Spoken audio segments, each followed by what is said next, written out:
창업 전 마지막 체크 포인트에 대해서 알아봤습니다. 이제 좀 자잘한 부분에 대해서 질문 주신 분들이 좀 많이 계셔서 그 부분에 대해서 잠깐 짚고 넘어가도록 하겠습니다. 먼저 사무실 관련된 내용입니다. 예전에 몇 번 말씀드리긴 했지만 인터넷 쇼핑몰 장점은 집에서도 할 수 있다는 게 큰 장점이죠. 사무실을 얻었을 경우 만약에 사업이 잘 안 돼서 나가야 되는 경우에도 계약 기간이 남아있기 때문에 크게 금전적으로 손해가 될 수가 있습니다. 그래서 가급적이면 집에서 먼저 창업을 하시는 게 좋은데요. 부득이 집에서 하실 수 없는 분들도 분명 계실 겁니다.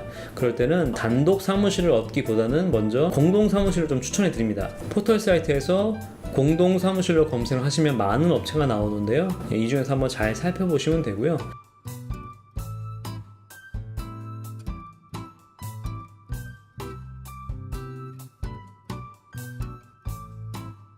이때 주의하실 게 요즘 유행하는 코워킹 스페이스라는 게 있습니다. 이 협업 사무실이라는 건데 가장 유명한 게 위워크, 패스트5 이런 게 있습니다. 이런 업체들의 특징이 분위기 좋게 되게 카페처럼 잘 꾸며놨어요. 회의실도 있고 좋긴 한데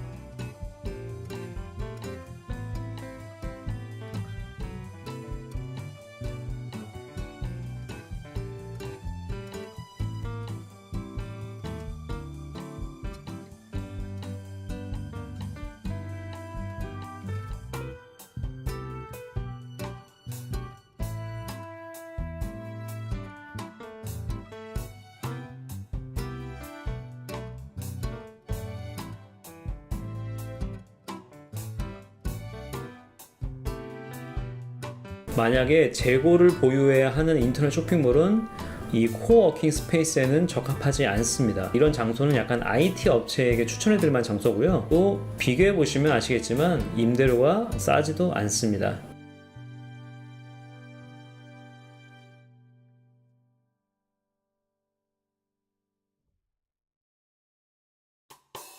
개인적으로는 카페24 창업센터 추천해드립니다.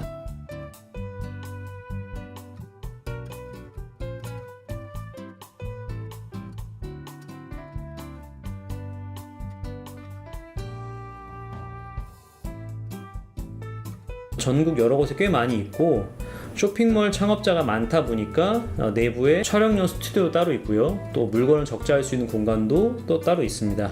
그래서 잘 한번 알아보시고 사무실은 가급적 초반에는 공동 사무실로 추천해 드립니다. 베스트는 집에서 하는 거고요. 카메라도 좀 문의 주셨는데요. 카메라는 일단 두 가지 선택지가 있겠죠. 하이엔드 카메라,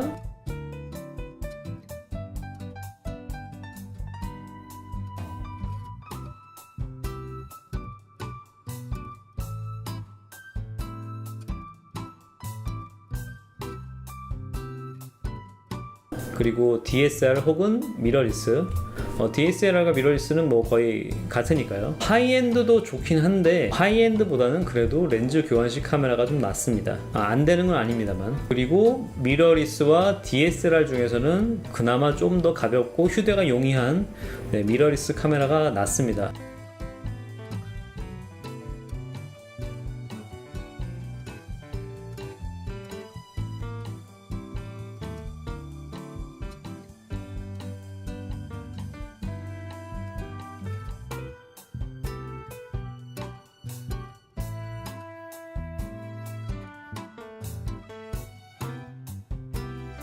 미러리스 카메라 초창기에는 DSLR보다 좀 못한 면이 있었는데 요즘에는 차이점이 거의 없다고 할 수 있고요. 미러리스로 유명한 브랜드는 소니, 캐논, 파나소닉 이 정도 꼽을 수 있을 텐데요. 개인적으로 누군가 저에게 추천을 부탁한다면 소니 제품을 추천해드리고 싶네요. 현 시점에서 추천해드릴 만한 모델은 소니 A6000, 6300, 6500 이 정도 모델이 좋을 것 같습니다. 렌즈는 처음에는 번들 렌즈로 시작하시고요. 나중에 야외 컷이 좀 많아지면 그때 아웃포커싱이 잘 되는 단렌즈를 추가하시면 좋습니다. 근데 초반부터 너무 많이 사지 마시고요. 번들 렌즈면 초반엔 충분합니다. 그 다음엔 필요한 건 조명이겠죠.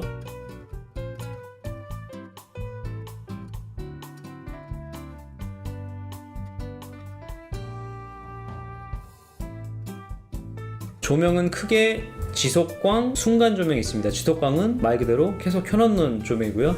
순간 조명은 스튜디오 가면 많이 보시죠? 찍을 때마다 팡팡 터지는 그런 걸 순간 조명이라고 합니다. 장단점이 극명해요. 저 같은 경우는 순간 조명은 모델 컷에 많이 찍고요. 지속광 조명은 소품 촬영에 많이 사용을 합니다. 이건 본인 아이템에 따라서 잘 선택하시면 될 것 같고요. 쇼핑몰 조명으로 유명한 사이트는 유쾌한 생각 혹은 코노바 이런 사이트가 있습니다. 이런 식으로 잘 검색하셔서 저렴한 곳에서 주문하시면 될 것 같고요. 아까 카메라와 마찬가지로 초반부터 큰 돈 쓰지 마십시오. 초반에는 저렴한 보급형으로 시작하시다가 나중에 갈증이 생기시면 그때 점차 업그레이드 하신 걸 추천해 드리겠습니다. 그 다음이 사무실용 프로그램입니다. 보통 1인 기업이나 소규모 기업은 단속이 많이 나오진 않아요. 어느 정도 규모가 되거나 법인이거나 이쯤은 돼야 단속이 나오는데, 근데 이거는 보통일 뿐이고 사업을 잘 하시다가 프로그램 관련해서 내용 증명을 받는 경우도 꽤 있습니다. 가급적이면 정품 사용을 권해드리고요. 일반적으로 오피스나 윈도우 이런 부분은 크게 부담이 안 가실 텐데, 이제 부담이 가는 건 역시나 포토샵 같은 프로그램이죠. 예전에는 포토샵이 패키지식으로 나와서 금액이 보통 100만 원대에서 근데 많게는 200만 원대까지 갔었는데, 요즘에 프로그램들이 다 월정액 구독제로 바뀌고 있습니다.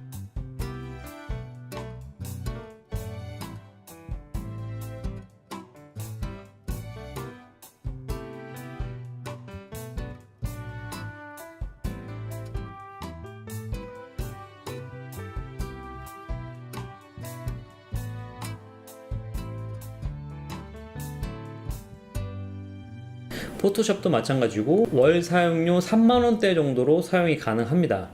이것도 장단점이 있겠죠. 패키지는 한 번 사면 평생 무료지만 월 구독제는 쓰는 동안은 계속 돈이 나갑니다. 한 3, 4년 정도 쓰다 보면 패키지 값과 동일해지고 그 이후부터는 패키지 값을 넘어가겠죠. 프로그램 부분은 개인이 알아 잘 판단하셔서 결정하시기 바라겠습니다. 다음은 택배사입니다. 아마 초반에 이 택배사와 계약 관련해서 조금 애로사항이 많으실 텐데요. 택배사가 예전에 탑3 하면 우체국, 대한통운, 한진택배 이렇게 세 곳의 택배사를 탑3라고 불렀습니다. 요즘에는 제 개인적인 느낌으로는 한진이 조금 떨어진 것 같고 거의 우체국과 대한통운을 투탑 정도로 보는 것 같아요. 소비자 만족도는 우체국이 가장 높다고 알고 있습니다. 초반에 물건이 나갈지도 모르고 나가더라도 하루에 한두 개 정도일 텐데 그때 택배사와 계약하는 건 쉽지는 않으실 거예요. 그래서 사업 초기에는 물건을 포장하신 다음에 우체국이 가깝다면 우체국에 가서 직접 붙이시거나 편의점 택배를 이용하는 것도 한 가지 방법입니다. 그렇게 하시다가 택배 수량이 조금씩 늘어서 하루에 2-3개, 한 3개 정도 하면 주말 쉰다고 봤을 때 한 달에 한 7-80건 정도 되실 텐데요. 그때부터는 계약이 가능하실 겁니다. 그래서 일단 초반에는 우체국을 직접 방문하시거나 편의점 택배를 이용하신 쪽으로 하시고 물량이 늘어나시면 그때 한번 계약해 보시는 것도 좋은 방법일 겁니다. 마지막으로는 아마존입니다. 뜬금없이 아마존이 왜 나왔냐면 아마존 관련해서 질문 주신 분들이 워낙 많아서 한번 좀 코멘트를 하고 지나가야 될 것 같습니다. 아마존 관련해서 제가 나중에 어느 정도 마켓별 정리가 끝나면 그때 정리를 해서 한 번에 말씀드리려고 했는데, 요즘에 아마존 관련 교육 업체나 개인적인 컨설팅 업체가 많이 생긴 것 같아요. 저도 영상을 보진 않았지만 뜨는 배너나 이런 거 봤을 때 아마존으로 하면 대박 나고 아마존으로 하면 월 수익 얼마고 이런 식으로 좀 현혹하는 업체가 좀 많이 있는 것 같습니다. 전형적인 사기꾼들 말투죠. 그렇게 잘 되면 남 교육할 시간에 내가 하지 왜 교육을 하는지 모르겠어요. 아마존 판매는 생각보다 녹록치 않습니다. 개인적으로 저는 지금 아마존 판매를 2년 정도 하고 있는데요. 아마존 수수료 생각보다 셉니다. 그리고 해외로 물건을 보내야 되죠. 물건 운송비도 만만치 않고요. 또 아마존 FBA 창고를 이용했을 때 FBA 창고 보관료도 만만치 않습니다. 창고 보관료가 매년 증가세입니다. 잘 팔았다고 생각했는데 나중에 정산해보면 마이너스 나는 업체도 많아요. 다른 업체의 광고나 컨설팅 같은 걸 받으신 다음에 아마존에 대한 긍정적인 생각을 갖는 건 좋습니다. 하지만 무조건적인 환상은 금물이고요. 아마존 관련해서는 제가 나중에 꿀팁 영상 한 회를 다 할애해서 좀 자세히 설명을 드릴 예정이니까 그때 많은 관심 부탁드리겠습니다.